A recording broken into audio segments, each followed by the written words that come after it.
Video like जरूर कर लीजिए और ऐसे वीडियो लगातार फ्री में पाने के लिए चैनल को तुरंत सब्सक्राइब कर लीजिए और बेल आइकन को जरूर टैप कर लीजिए ताकि आगे भी सारे वीडियो आपको मिलते रहे। यूट्यूब में फॉलो करते हैं तो प्लीज ये वाला फ्री टेलीग्राम चैनल जरूर ज्वाइन कर लीजिएगा। सारे नोटिफिकेशन सारे अपडेट यहीं पे आते हैं, ध्यान रखिए।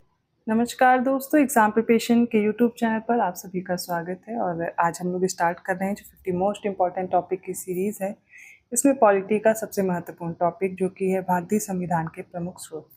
तो पॉलिटी से क्वेश्चन आए और यहाँ से क्वेश्चन मैच करने के लिए या फिर स्टेटमेंट पे ना आए तो फिर मुश्किल होता है कि पीसीएस के क्वेश्चन में ऐसा ना मिले। तो आपको क्या करना है, पीवाईक्यूज तो देखना ही, साथ में एक छोटा सा टॉपिक है ये इंडियन कॉन्स्टिट्यूशन के जो इम्पोर्टेंट सोर्सेज हैं उनको देखेंगे, ठीक है।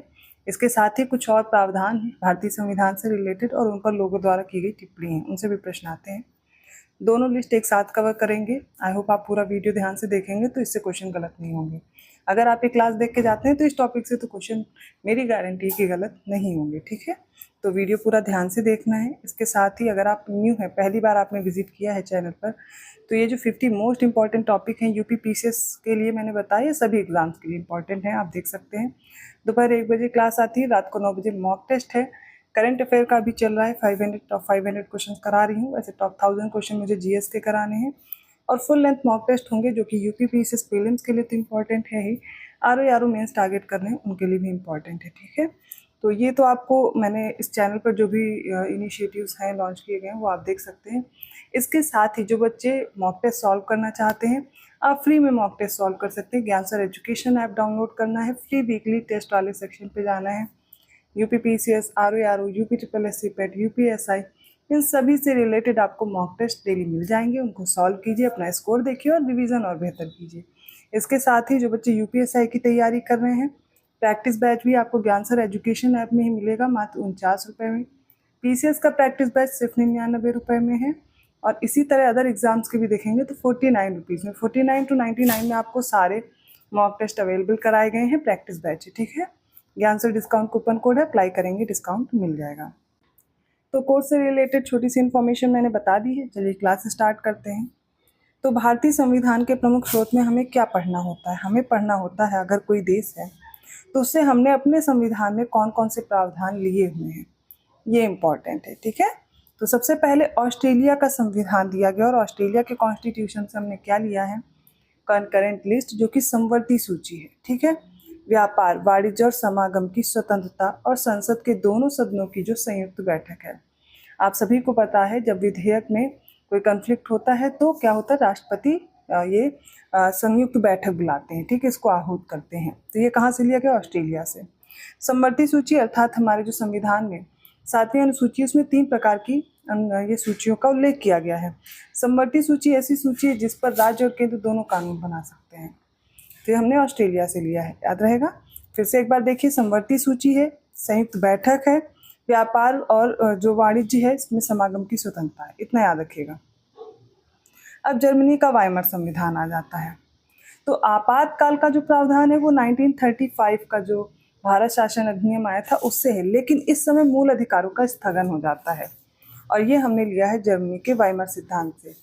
तो अगर आपसे पूछ लिया जाए आपातकाल का प्रावधान कहाँ से लिया गया तो 1935 याद रखिएगा, जर्मनी नहीं लगाना है। लेकिन इस समय मूल अधिकारों का जो स्थगन होता है वो हमने जर्मनी के वाइमर सिद्धांत से लिया हुआ है, उसका जो संविधान है। फिर सोवियत संघ पूर्व में था। मूल कर्तव्य और प्रस्तावना में, मूल कर्तव्य हमने कहाँ से लिया है, जो सोवियत संघ का संविधान है।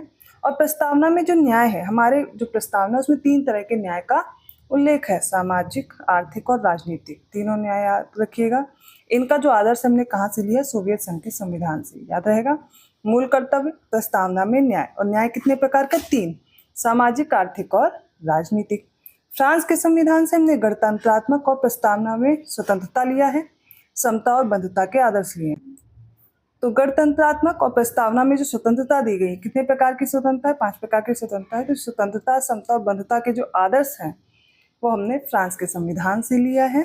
दक्षिणी अफ्रीका के संविधान से संविधान में जो संशोधन की प्रक्रिया है, राज्यसभा के सदस्यों का निर्वाचन है, ये हमने कहाँ से लिया है? दक्षिण अफ्रीका के संविधान से। निर्वाचन लिया है राज्यसभा के सदस्यों का, और संविधान में संशोधन की प्रक्रिया भी दक्षिण अफ्रीका से ली है। जापान के संविधान से विधि द्वारा स्थापित प्रक्रिया ली गई है, ठीक है। भारत शासन अधिनियम 1935, ज़्यादातर जो हमारे संविधान के भाग हैं वो 1935 के भारत शासन अधिनियम से ही लिए गए हैं, जैसे कि संघीय तंत्र, राज्यपाल का कार्यालय, न्यायपालिका, लोक सेवा आयोग, आपातकालीन उपबंध और प्रशासनिक विवरण। एक बार फिर से देखिए, संघीय तंत्र, राज्यपाल का कार्यालय, न्यायपालिका, लोक सेवा आयोग, आपातकालीन उपबंध और प्रशासनिक विवरण। कहाँ से लिया? भारत शासन अधिनियम 1935 से। ब्रिटेन का संविधान, यहाँ से प्रश्न भी पूछे जाते हैं। यहाँ से संसदीय शासन लिया गया है, विधि का शासन, विधायी प्रक्रिया, एकल नागरिकता, मंत्रिमंडल प्रणाली, परमाधिकार लेख, संसदीय विशेषाधिकार और द्विसदनवाद। पहला तो संसदीय शासन और संसदीय जो विशेषाधिकार है और द्विसदनवाद है, ब्रिटेन। विधि का शासन, विधायी प्रक्रिया, ब्रिटेन से। एकल नागरिकता, ब्रिटेन से। और मंत्रिमंडल की जो प्रणाली है वो भी ब्रिटेन से। और परमाधिकार लेख भी याद रखिएगा। नेक्स्ट है संयुक्त राज्य अमेरिका से, यूएसए से हमने क्या क्या लिया है। तो फंडामेंटल राइट्स, मूल अधिकार सबसे पहले याद रखिए। न्यायपालिका की स्वतंत्रता, न्यायपालिका कहाँ से लिया है? 1935, ठीक है। पर न्यायपालिका की स्वतंत्रता लिया है यूएसए से। न्यायिक पुनरावलोकन का सिद्धांत, उपराष्ट्रपति का पद, उच्चतम न्यायालय और उच्च न्यायालय के जो न्यायाधीश होते हैं इनको अपने पद से कैसे हटाना, ये प्रक्रिया भी यूएसए के कॉन्स्टिट्यूशन से लिया। और राष्ट्रपति पर भी महाभियोग, तो राष्ट्रपति पर महाभियोग हो गया। उच्च न्यायालय और सर्वोच्च न्यायालय के जो न्यायाधीश उनको पद से हटाने की प्रक्रिया यूएसए से। उपराष्ट्रपति का पद भी लिया है। न्यायिक पुनरावलोकन का सिद्धांत भी यूएसए से लिया है। न्यायपालिका की स्वतंत्रता और मूल अधिकार, ठीक है। आयरलैंड के संविधान से राज्य के नीति निर्देशक सिद्धांत लिए गए हैं। राष्ट्रपति की निर्वाचन पद्धति कहाँ से ली है? आयरलैंड से। और राज्यसभा के सदस्यों का नामांकन कहाँ से लिया है? आयरलैंड से। यहाँ पर नामांकन की बात हो रही, निर्वाचन की नहीं, ठीक है। तो सदस्यों का नामांकन कहाँ से लिया गया है? आयरलैंड से। कनाडा का संविधान, यहाँ पर सशक्त केंद्र के साथ संघीय व्यवस्था। कनाडा के संविधान से जो अवशिष्ट शक्ति है वो केंद्र में निहित है, ये भी कनाडा के संविधान से लिया है। केंद्र द्वारा राज्य के राज्यपालों की जो नियुक्ति है वो भी कनाडा के संविधान से, क्योंकि ये एकात्मक शासन की ये प्रणाली आप देख सकते हैं। यहाँ पर क्या होता है, केंद्र की शक्ति आपको दिखती है, केंद्र राज्यों से ज्यादा शक्ति रखता है, क्योंकि केंद्र क्या करता है, राज्यपालों की नियुक्ति करता है। और उच्चतम न्यायालय का परामर्शी न्याय निर्णय, ये भी कनाडा से लिया गया है। तो इतना तैयार हो गया। मुझे नहीं लगता है अब जो ये संविधान के स्रोत है इनसे आपका प्रश्न गलत होना चाहिए, इतने से हो जाएगा, ठीक है। और एक दो तीन बार रिपीट किया, जिससे मुझसे सुनने से एक बार याद हो जाएगा और एक बार खुद पढ़ लीजिएगा, ठीक है। एग्जाम टाइम देख लेंगे, इतने से हो जाएगा। अब भारत के संविधान, राज्य व्यवस्था, शासन पर जो प्रावधान है या कोई कानून है, अब लोगों ने क्या क्या टिप्पणी की है इन पर, ये हम देखेंगे। जैसे 10वीं अनुसूची में प्रावधान किए गए हैं, तो 10वीं अनुसूची में किए गए प्रावधान, 10वीं अनुसूची में क्या है? दल बदल निषेध, है ना। तो तत्कालीन प्रधानमंत्री राजीव गांधी ने इसे क्या कहा था? सार्वजनिक जीवन सुधारने का प्रथम सोपान। भारतीय संविधान को किसने क्या कहा है? तो केसी वियर ने इसे क्वासी फेडरल कहा है, जबकि मॉरिस जोन्स ने इसे बार्गेनिंग फेडरलिज्म कहा है। और ग्रैनविल ने, ठीक है, क्या कहा इसको? Cooperative federalism. और भीमराव अम्बेडकर ने इसे एक पवित्र दस्तावेज कहा है। तो भारतीय संविधान के लिए अलग अलग लोगों के अलग अलग मत हैं। केसी वियर, मॉरिस जोन्स, ग्रैनविल और भीमराव अम्बेडकर के बारे में देख सकते हैं। अब प्रस्तावना की बात करते हैं। प्रस्तावना में देखिए, जो अर्नेस्ट बार्कर हैं, इन्होंने प्रस्तावना को भारतीय संविधान का की नोट बताया है। और अपनी एक पुस्तक है इनकी, principles of social and political theory, इसके पहले पृष्ठ पर ही इन्होंने इसे की नोट बताया है। जबकि भारत के सुप्रीम कोर्ट के पूर्व मुख्य न्यायाधीश थे एम हिदायतुल्लाह, इन्होंने प्रस्तावना की तुलना यूनाइटेड स्टेट्स ऑफ अमेरिका में जो डिक्लेरेशन ऑफ इंडिपेंडेंस है उससे तुलना की है, ठीक है। जो भारतीय संविधान का भाग 3 है, भाग 3 क्या है? मौलिक अधिकार है, याद रखिए। इसे भारत का मैग्ना कार्टा कहा जाता है। राज्य के नीति निर्देशक तत्वों के लिए अलग अलग लोगों के अलग अलग मत हैं। जैसे केटी शाह ने इसे अतिरिक्त कर्मकांडी बताया है और ऐसे चेक से तुलना की जो भुगतान बैंक तभी करेगा जब बैंक के संसाधन उसे अनुमति देंगे। नेक्स्ट है नसीरुद्दीन, इन्होंने तुलना 9 वर्ष में की गई उन संकल्पों से की है जो जनवरी में ही टूट जाते हैं। केसी वियर ने इन्हें क्या कहा? जो डीपीएसपीज है, लक्ष्यों और आकांक्षाओं का घोषणा पत्र पूछा जाता है। टीटी कृष्णाचारी ने कहा इसे कि इसे भावनाओं का एक या स्थायी कूड़ाघर है। आइवर जेनिंग्स ने कर्मकांडी आकांक्षा कहा। और आगे देखते हैं भारत की जो संसदीय प्रणाली है, इसे आइवर जेनिंग्स ने कैबिनेट सिस्टम की संज्ञा दी है। भारत के जो इमरजेंसी प्रावधान है, टीटी कृष्णाचारी ने इसे क्या कहा है? संवैधानिक तानाशाही। और हृदयनाथ कुंजरू ने इसे राज्यों की वित्तीय स्वायत्तता पर खतरा बताया है। नेक्स्ट है सरलादि कृष्ण स्वामी अय्यर, इन्होंने इसे संविधान की प्राण वायु बताया है। और महावीर त्यागी, इन्होंने क्या कहा है कि यह सुरक्षा वाल्व है। प्रधानमंत्री के जो पद हैं और इनके कार्यों का विवरण, इसमें लॉर्ड मार्ले हैं, इन्होंने प्रधानमंत्री को प्राइम इंटर पेरिस मतलब सभी समान लोगों में सर्वप्रथम बताया है। सर विलियम वर्नर हरकोर्ट, इन्होंने प्रधानमंत्री की तुलना तारों के बीच चंद्रमा से की है।